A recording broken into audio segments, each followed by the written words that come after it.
field of paediatrics, like in every other scientific area, researchers and healthcare professionals work based on scientific evidence, which is information or data obtained from scientific experiments and verified by the scientific community. But doing research in this field must take into consideration children's peculiarities. Children are very different from adults, mainly because their bodies are developing and constantly changing, and this will have an impact in all the experiments and trials performed by scientists. In paediatrics, basic research sows the seeds to grow new solutions for future medical use. But how does basic research build the foundations for these discoveries? Let's follow a case together. A treatment for the most common eye cancer in children, retinoblastoma, which involves the use of a genetically modified virus. First, different research groups from several countries joined together to communicate other researchers a promising finding: the use of certain viruses as a therapy against cancer.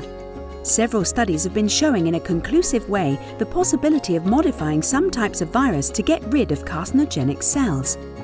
A translational research group wants to test this option, and to do that, it has to contact another research group who has the expertise to modify the virus.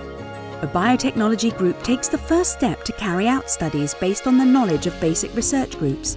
In this case, they have modified a virus which might now only attack cancer cells. The next step is to test it on biological models.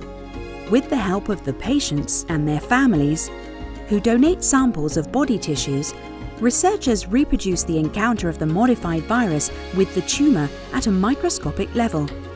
It lays the foundations for the next step: testing in small animals.